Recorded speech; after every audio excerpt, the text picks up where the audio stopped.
Ladies and gentlemen, thank you for coming to this press conference of the Board of Governors for the Director General of the IAEA, Rafael Mariano Grossi. To keep more time for all questions, we will directly begin with your questions. No introductory remark. François? Sorry.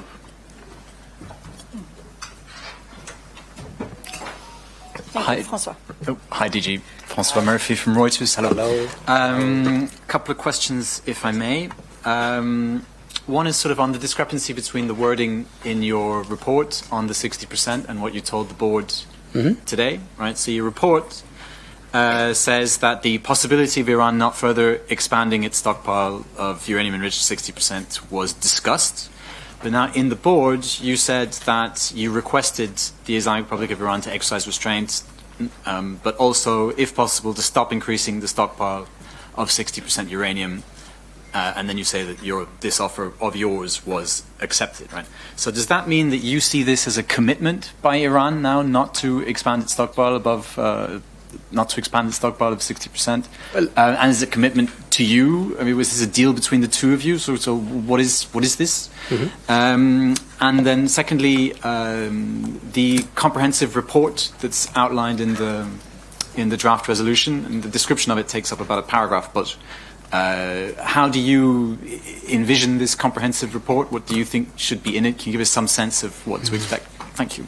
Okay, thank you very much, François. Good to see you all. On the first thing, I think what I said is exactly what happened. I made a request for Iran to stop increasing the stockpile of 60%, and this was accepted by Iran, which took initial steps, as it is indicated in my report, which could be verified on Saturday by our inspectors. So, of course, there are important discussions now at the board. We will see what happens, but this is what we agreed, and I hope this will hold. We will see, but I think this is a very, very important development indeed, and this is why I requested this measure. On the comprehensive report, well, first of all, we have to have a resolution adopted. So there's a resolution being tabled, and the board will have to take a decision. Of course, we shouldn't forget that there has been a previous resolution adopted last time, which referred to the possibility of a comprehensive report being requested. Now we will see whether this is the case or not. And when we get to that bridge, we'll cross it.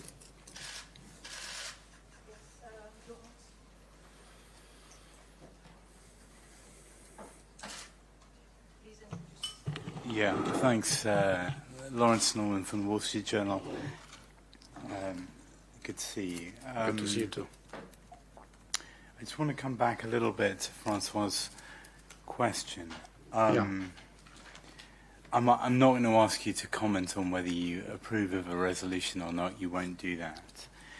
But you made a request of Iran. Yeah. Iran said yes. Yeah. There were discussions on inspectors and of Varamin. So that's several things.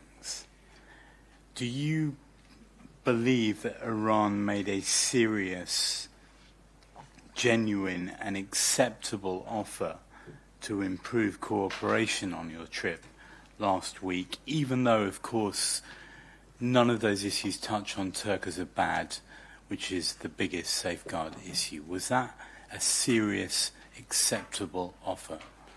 Yeah, well, it's, of course, a very pertinent issue. You know, of course I take everything seriously. But, you know, the motto here is trust but verify. We had these discussions. For me, it was very important, as I said, to talk with the president. So I'm hearing to the president of the country. So a priori, I don't have any reason to doubt. Of course, there's a history. We have to be prudent, and we have to verify, which is what the agency does. But what I see is a disposition to engage and to work with us, not only in the context of the meeting with the president, also with the foreign minister. I was in touch with him even last night.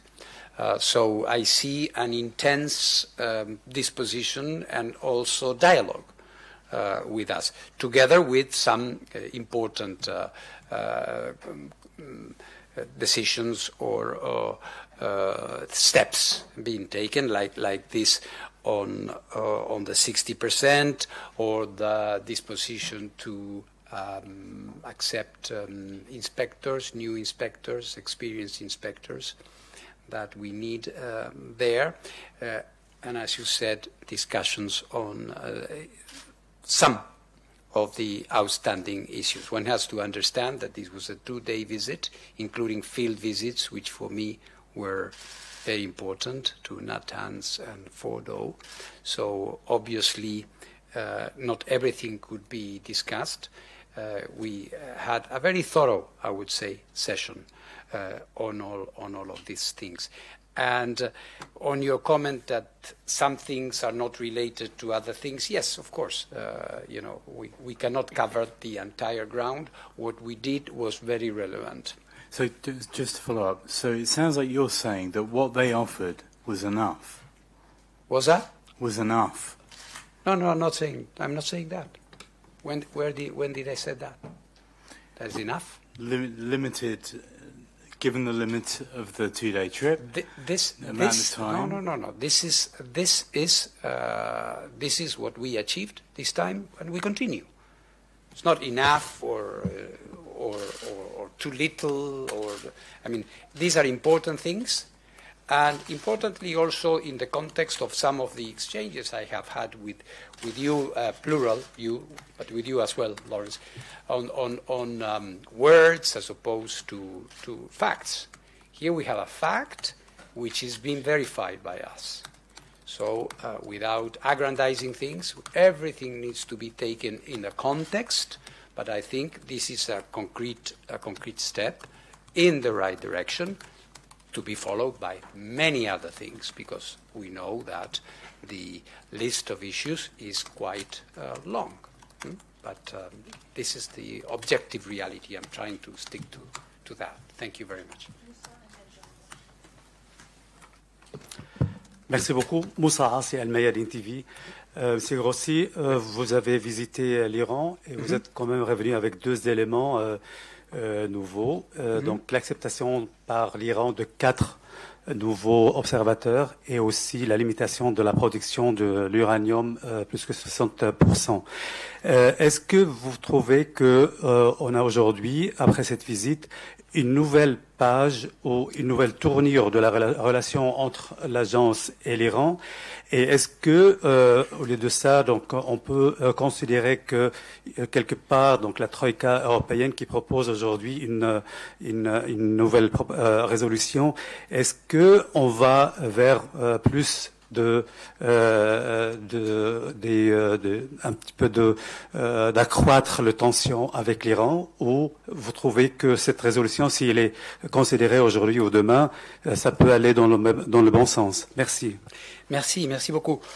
Oui, on a discuté à propos des inspecteurs, on a discuté à propos du stock d'uranium enrichi, et je pense que parler d'une nouvelle phase serait peut-être un peu trop. Je crois que c'est, comme je viens de dire à M. Norman, c'est un pas dans la bonne direction. C'est un pas important, mais c'est un pas dans la bonne direction, et je crois que l'avantage ou la valeur ajoutée, si vous voulez, c'est que c'est un pas concret qu'on peut vérifier. Alors, de là à dire qu'on a rentré dans une nouvelle phase, je pense que c'est un travail ardu. L'Iran et nous-mêmes, et nous le savons, je crois, le gouvernement iranien le sait, est il est très conscient, je crois, et moi aussi, qu'on a, comme je disais tout à l'heure, on a toute une série de choses très importantes qui ne sont toujours pas résolues. Mais c'est clair que, et je dois rester objectif, toujours, et impartial, Donc, c'était un dialogue sérieux, c'était un dialogue constructif. On doit continuer. La deuxième partie de votre question, c'est un peu une valoration. Je ne devrais pas. Je pense que les pays qui proposent une résolution le font dans l'esprit d'avancer, selon eux. D'autres ont une vision différente. Moi, je devrais mettre en application ce qui sera décidé par le Conseil. Hi, DG. Jonathan Tyrone, Bloomberg. Hello. Just a short clarification first, and then a question. So the clarification is, Iran accepted your request. Is there any conditionality to that acceptance, meaning following your conversation with the foreign minister, is it explicit that they will no longer make that commitment if there is a resolution passed? There was, thank you, Jonathan, there was no conditionality as I discussed with them. They did not ask me that or said that if they would do this, there would be, there should be something in return. Of course, I do not exclude, as a result of further developments, that there can be other things, but this is a speculation. Okay. I can only say about what I had with them. Understood. Yeah. And then you said some very interesting words I'd like you to clarify. You said in the statement that it's the duty of the IAEA to consolidate, to preserve the non-proliferation regime of which we are the custodians. Can you elaborate on that a little bit? And then can you also mention what is the risk that Iran will exercise its Article 10 rights under the NPT, and is that a real risk that you are considering? Yeah. Well, what I said is in connection with the fact that NPT, of course, is first and foremost about preventing proliferation of nuclear weapons. And I think I have said publicly many times, and I think there is a concern. I also told this to the governors in the world when we see this enrichment at this almost military levels. And I think this has been accepted as a concern, as a valid concern by all. So this is why I discussed this, and this is why I attach importance to the fact that for the first time since the distancing of Iran from its past obligations, they are taking a different direction. One can say it's not enough or whatever, but this is the first time that they are saying, okay, we stop. So I think this merits serious consideration from the non-proliferation point of view. Again, I say it in the context of a host of issues that need to be addressed in its entirety. And the second thing is very important, what you mentioned, Jonathan, because when you go to Iran and you see the debates there in the country, the press, the parliamentarians, this issue is on the table.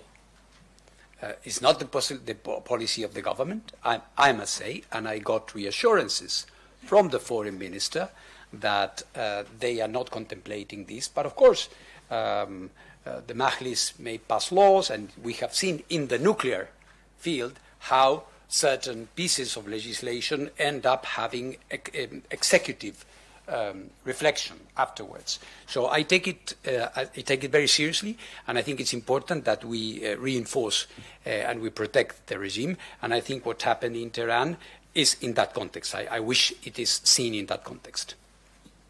Keshra, BBC Persia, and then we will have OTF Peter. DG, it's Kasran Najib from the BBC's Persian service. Hello. A few questions, if you don't mind. First of all, you visited Fordo in Iran. Can you tell us what you saw there, and because it's deep underground, how concerning is this place in terms of nuclear proliferation dangers? One. Secondly, on the issue of what you have come back with from Tehran, this 60%, my impression is that the Iranians are saying that they would be happy to put a ceiling on the 60% stock if you manage to persuade the European powers not to put forward or go forward with their resolution. How true is that? And secondly, what did you come back with from this trip to Iran? What were the results, concrete steps that you actually got from the Iranians? Okay. And lastly, this question of comprehensive report. Yeah. What kind of report would that be, and what will it have in it, other than what you have said in your regular reports? And when will it come out? Very good. 4 or 5 or 6 questions. Fordo, I will try to be compact. Fordo, of course, is a very important facility. My inspectors are there regularly, but given the importance of it, I wanted to form my own opinion about it. I think facility in and by itself, when it's a declared facility like Fordo, is not a dangerous place in itself. What happens there can have repercussions on the non-proliferation regime and Iran's own obligations if things go in the right direction. So that's what I could say about it. It was very important because it's a facility that has pilot facilities there. They do a lot of research there. So it's important for me to assess personally the degree of advancement, which is quite impressive in terms of new generations of centrifuges, as you know, which one can see there. On the 60% and this decision or agreement contingent to the resolution, well, again, this is not what I discussed with them. And if that was, well, I failed because there is a resolution there. So, frankly, it's not, this is a joke or a half joke. What I'm trying to say is that this is, of course, for the sponsors of the resolution and Iran and the rest of the members of the Board of Governors. It's not something that it will have, of course, an impact on our activities, but this was not discussed as a tit-for-tat thing. In terms of results, well, the results are in the report, my dear friend. You can see there what we have achieved, and also the fact that this is a process. All of a sudden, in some analysts' views, I have the impression that people were expecting me to come with everything solved. Otherwise, this trip would be wouldn't be useful. I don't agree with that. This is a process. We've been dealing with this for 20 years. We are trying to untie a very tight knot, all right? So it takes effort, it takes determination, patience. So this is what I'm trying to do. The comprehensive report, as I said to François, let's see if there is a resolution. If there is a resolution, then we will see what we do. But let me add, not to give you the exact same answer, that we are actually providing reports which are comprehensive. June 2022, I addressed all these 4 places, Lavisan-Chian, Varamin, Turkezabad, etc. So, and we provided our assessment. That assessment hasn't changed for now, and we will see. We need to get more information from Iran. Thank you very much. Yeah, Peter Fritz, ORF, Austrian TV. Hello. Sir, have you or has the agency established any lines of communication with incoming President Trump's transition team? And what are your expectations in that regard? very informally, nothing formal yet. I expect this to happen as soon as possible because of the eminently important things we are discussing today. Steve. Any expectations? To see them as soon as possible. Of course, I'm working with the current administration. There's a very dedicated group of people in Washington with whom I have been working, and we will continue. But of course, for me, it's essential. I think it's one of the top issues in the international agenda, and of course, for the incoming President of the United States. You will know when it happens. Stephanie, AP. Hi, this is Stephanie Lichtenstein reporting for the Associated Press. You just came back from Florida to receive an award there. Congratulations on the award. Thank you. That's great. May I ask you, did you hold any other meetings there with maybe U.S. officials, maybe from the incoming U.S. administration? No. Is that something you could share with us? Thanks. No.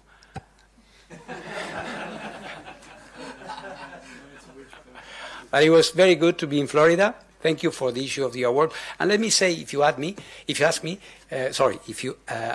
me, that I visited a very important nuclear power plant that has ensured that lights are on in Florida, through hurricanes, and, St. Lucie, a great nuclear power plant that says a lot about the resilience of nuclear. So I wanted to go there and to congratulate the staff for their excellent job. Thank you.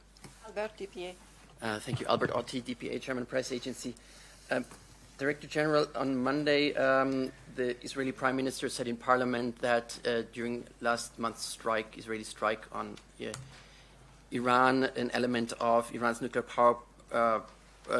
program was hit or damaged. What is your reaction to that statement? Well, I would say if you are referring to the area of Parchin and the so-called Taliban places, we do not consider this a nuclear facility. We don't have any information that would confirm presence of nuclear material there. We didn't have in the past. This is a place that could have been involved in the past in some activities. Perhaps not even that building. So I don't know. I leave to those military decision makers to judge and characterize places. But as far as the IAEA is concerned, we do not see this as a nuclear facility.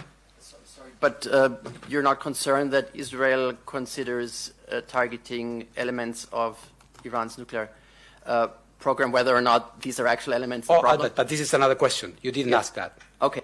Then I'm asking you now. Yeah. Okay. What is your question, if I'm concerned? Yes. How are you concerned? Are you that the Israeli leadership seems to want to target? Well, I have been saying this, which is valid for Israel or for any other country. You know what my position is on this. There is a body of law that indicates that nuclear facilities should not be attacked, and it is my hope that it will be the case and that good reason will prevail. I hope to be also in touch with the Israeli government about this and other things in the near future. Thank you. Is there any other question? I see, Keshra, you wanted also. One on this very question, DG, the Israelis are saying that this place, Tala. Yes, Keshra, your microphone. Microphone, Keshra. Yeah. Thank you. Sorry, this place used to be used for nuclear activities, and then it stopped, but then it resumed again recently. That's what they are saying. Is that concerning to the to IAEA and yourself? The statement, because we don't have any fact that could substantiate this. Maybe they do, but we don't. So I cannot say there was activity because we don't have any information that would substantiate this idea that recently some activities, perhaps for any activity could be of relevance. For us, we have very specific technical criteria to determine whether an activity is of relevance for us. Thank you. Lawrence?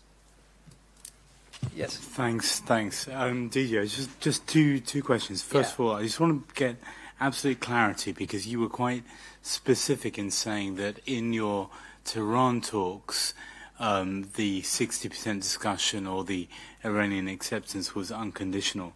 You spoke to Irakchi last night. Did he give you any reason to believe that actually that is now off the table? I just want to be specific to that conversation.